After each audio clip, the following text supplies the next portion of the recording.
Welcome to the Classroom Café, where it's all about brewing the conversation between fellow educators. This special presentation is brought to you by the United Federation of Teachers and the union's Member Assistance Program. Thank you for joining us today. We hope this podcast inspires you, nourishes you, and motivates you. Now let's get started.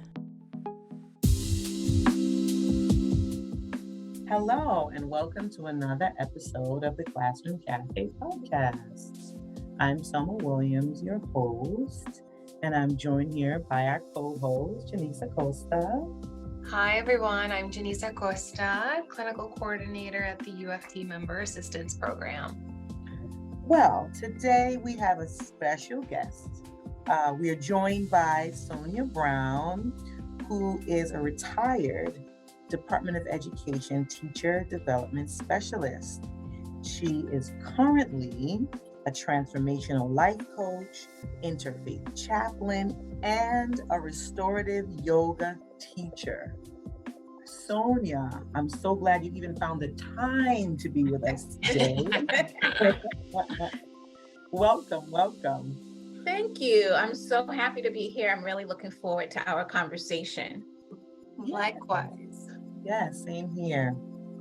And today's topic is one that's intriguing to me, is the power of compassionate detachment in leadership.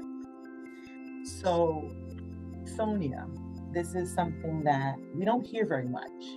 So can you give us a little backstory on where and why this came about? Absolutely. And so when I was with the DOE, I taught over the course of 15 years, I taught K through 12. And then most of my career was involved in mentoring, teacher development, professional development for administrators, and working with adults and how they serve other adults. And one of the pieces that we used to use in the mentor training, I'm not sure if they still use it today. I'm pretty sure they do because it was a foundational anchor piece. And that is the butterfly story. And the butterfly story, there are various iterations of the butterfly story, but this particular butterfly story that we used was about a little boy. He finds a cocoon and he's intrigued by it. And so what he does is he holds onto this cocoon for a little bit, and then he notices that the insect is trying to get out. It's wiggling, it's trying to get out. So he decides to get a tool of some sort, and he wants to help this soon-to-be butterfly come out of the cocoon. So he picks at it, and then he's doing this with the kindest of intentions. Mm-hmm.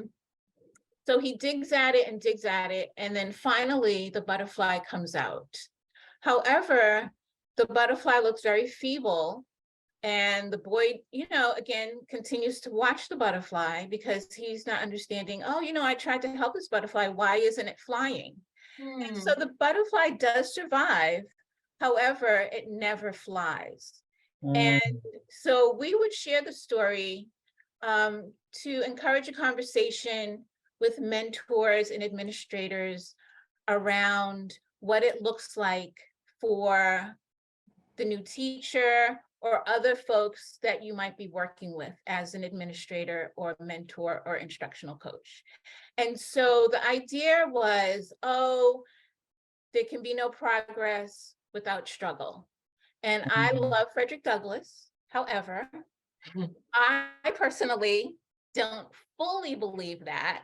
And so in my sessions, we would get into a conversation around productive struggle and what that looks like, and what it looks like to be compassionately detached. So you're not just allowing this person to flounder, or on the other side, on the flip side, you're not micromanaging and trying to take over this person's practice. And so when you're compassionately detached, you understand that this isn't about you, this isn't your practice. However, you are still invested in this person doing well. And so you do want the person to figure some things out on their own, of course. However, you're still holding the space for them to figure this out on their own. And so when I think about compassionate detachment, I think about 3 points. So one of them is, as the administrator or mentor, the goal is for this person to move into self-efficacy and autonomy, and understanding that no one needs to be fixed. So holding the space for their wholeness, if that makes sense. Also creating the space for what you value. And so in order to have space for that, we have to let go, if that makes sense. So you're holding both, you know, I'm gesturing with my hands. So you have both hands out and you're holding both. So there's space. However, there's also letting go. And so you're prioritizing the long-term focus versus triage. Does that make sense? No, that makes perfect sense. And Okay. I love the duplicity of it, right? Because especially in our work as mental health professionals, that's something that we try to drive home, right? That if we can be settled with the concept that two things can be true at the same time, Yes. we would have better outcomes. We'd have less anxiety and depression if we could just be content with the idea that, like you said, everything doesn't have to be fixed. We can be uncomfortable and still there be beauty and good things that are happening at the same time. Absolutely. And I really, really appreciate that thought, especially in leadership, because when you are holding space or mentoring or leading a staff or a group of people, that contentment and being able to hold two things to be true is so important, because it can mean or cause the team to either capsize or to stay steady, right? Or Absolutely. Absolutely. and so I think that's such a great concept, even though it seems, so out there. Yeah, and you know, to tag on to what you're saying, it's also balancing self-care with community care. And so for that person who's mentoring or leading, you know, it's thinking about what their butterfly is within. Okay, so what is calling forth that wants to grow in them as a leader? And how can they bring their spirit, and it doesn't have to be religion, but how can they bring their spirit, you know, a higher calling, if you will, the big picture, a global perspective to the work. And at the same time, as you're saying, you know, balancing that with what my community needs, okay? Not allowing either one to become dominant, I guess, or overshadow the other. I guess I'll say it like that. So again, thinking about that, I think as you just said, thinking about that balance, right? I love the story that you shared about the boy and the butterfly. I think it's important to think for us as leaders, as people who have supervisors, right? Anywhere that we are, we're both a little bit of the boy and a little bit of the butterfly, as you just said, right? And it's important to think of us, even as leaders or people who are in leadership positions, right? We all go through our own phases of change and metamorphosis, if you will. And so reflecting on what I love that what you just said of reflecting on what part of us is that butterfly that is looking to spread its wings and fly. And also, right, as a leader or a person in a leadership position, you know, you want to be conscious of also when, you know, when it's your turn to be that boy, or when you're in a position where you are the boy, right, what tools are you introducing to the person that you're supporting, or this butterfly that you want to support? And is it too much, right? Finding again that balance of, is it too much where it's going to hinder or inhibit them, or, you know, slow down their progress? Or like, how do you, like, you know, in your experience, Sonya, do you have any examples of how we can find that balance of not doing too much, but doing, you know, just enough, if that's even possible. Yes, I think it's so important to, I think it's so important for leaders or mentors. I'll go with mentors, because the leader is the mentor, I think, is the master mentor in the building, ideally. And Yeah. so the mentor, I think, always wants to start with building a trusting relationship. And so what does that look like in terms of day to day? So is this a formal relationship, or is it a situation where you're having conversations on the fly? And so, and I think about Bell Hook's book, All About Love. I think that's such a powerful book for leaders to lean into, because, she just talks about bringing your entire self to work with you. And if something is working for you, like for her, she felt that with her grad students, they would come to her, they were burnt out, they were anxious, etc. And at first she didn't want to bring in the spiritual aspect of herself. And again, I'm not talking about religion, I'm just saying whatever practices someone leans into. And so what she decided was, this is not me being in integrity, because they're asking me for guidance so that they can survive and thrive. And so she started to bring her entire self into the relationship. And I think that in schools, leaders can bring their entire selves. They don't have to go by a model that they saw, where you can't be, on a certain level with I'm not saying that you should hang out in at happy hour with them, but you do want to show that you are human, and you hear them, you're human, you want to succeed and you want them to succeed. And you care about your self-care, you care about your wholeness, you care about your wellness, you care about your well-being, and you care about theirs as well. So what can this look like? And again, and I am a fan of self-care practices. However, this is adding on to that. I won't say moving away from, it's adding on to self-care practices. So what can we do on a daily basis to sustain ourselves? What does sustainability look like? What does it sound like? What does it feel like? And let's think about this together, and then use that to drive the academic achievement of students. Yeah. I want to go what you shared, the story of the assistant principal that you were working with. Yes. I love that they decided to take a strengths-based approach. Yes. When we are working when we have supervisors, when we have people who are overseeing us, Yes. right, we're always expecting to be consulted with or to hear about the negative, like what are the things that we're doing wrong, and how are we going to improve them, how are we going to fix them. And it sounds like this shift that this leader took of focusing on what are the things that are going right, and how can I support you in continuing those efforts and going well. Yes. Really opened up the lines of communication and the trust.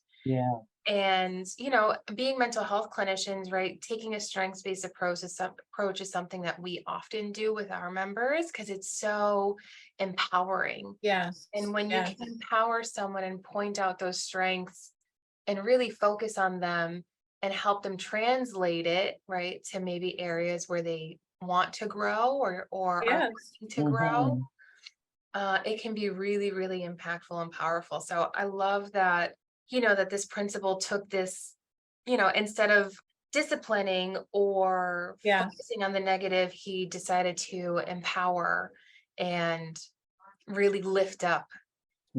Lift up. And that really plays into, right, when speaking of also self-care, when we start to do that for other people, it allows us to start to do it for ourselves too. Oh, absolutely. Which feeds into our own self-care and adds into it. Absolutely. So powerful all around. I love that. Absolutely. Thank you. And again, that goes back to that balancing self-care with community care, and not placing either one on a pedestal, but allowing both of them to coexist. Yeah. Yeah. Yes, yes. So you mentioned a book, and I wanted to just go back just so in case anyone was interested. You mentioned a book all about love. Can you Right. just give a little plug really quickly in case anyone wants to pick it up? Yes, so I actually came across the book during my yoga teacher training because it was an urban teacher training program for people who were in education. So all of the yoga trainees were actually teaching, mostly in public education. And so the idea was to support yoga teachers in how they can bring in work around racial equity and hearing the voices of all. And Bell Hooks in her book, she just paints such a beautiful image in terms of bringing in love, bringing in spirit, without compromising it so that it sounds, and again, I am in love with woo-woo, but the book is not woo-woo. It's not a woo-woo book. It's more so about holding a new vision for the work that you're doing. And again, showing up as your entire self, bringing all of yourself, looking at, your triggers. I am a firm believer that our triggers are teachers. And so she talks about how bringing in your past, taking some time to look at that, and then thinking about how that is informing how you're showing up in relationships. And, in this case, as it relates to your teaching or serving others as an educator. I love that. And I think that's all we can do. That's the most we can do, is to gently confront and hold that boundary of respect. Right? Yes. I'm a firm believer. I think it's Maya Angelou, I could be wrong, that says you teach people how to treat you. Yes. And I think that is compassion. That's showing compassion for myself, and also for you to do it if I do it in a kind manner, to show you that there are other perspectives that deserve respect.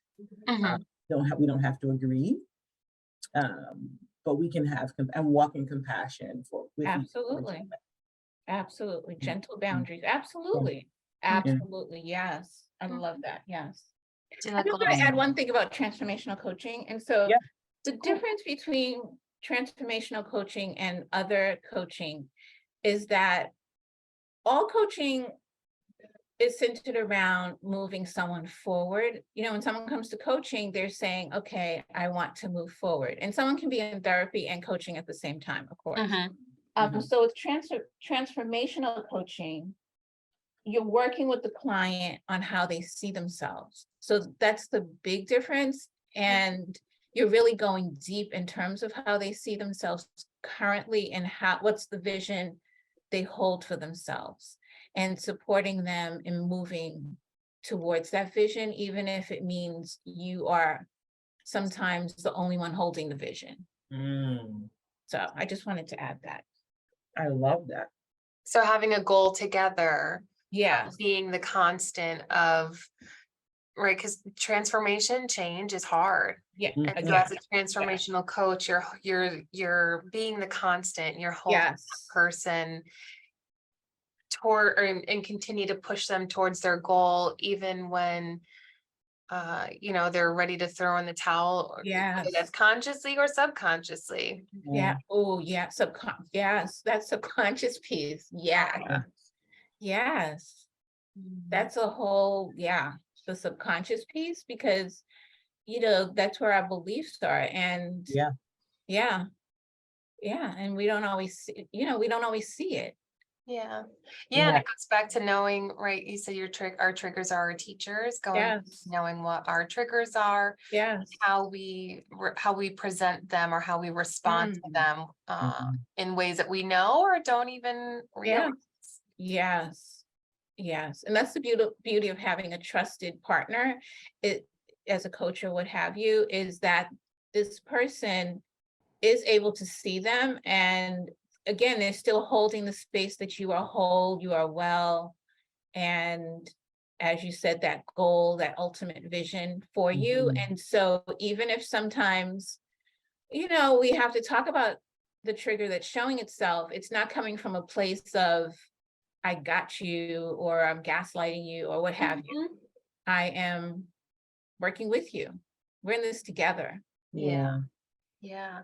So even what I'm hearing, like thinking back where we started with the boy and the butterfly, sometimes the tools that you're presenting to support that butterfly from blossom, or from coming out and flying out of the cocoon, is just being aware of yourself and Yeah. understanding, like, why do I want to help this butterfly so much? Why do I want Yes. to implement all these tools, and why do I want to make all these corrections? Yes.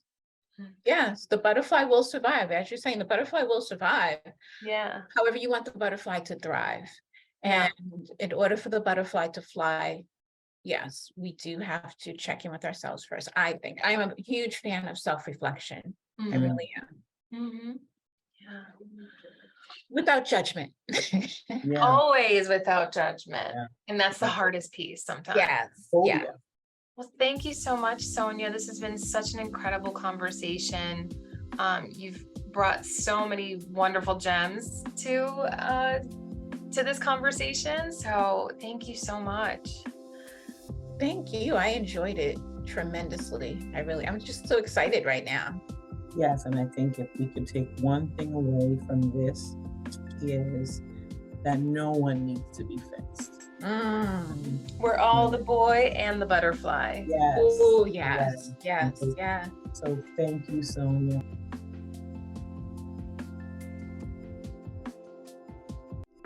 Once again, thank you for joining us for this episode of the Classroom Café.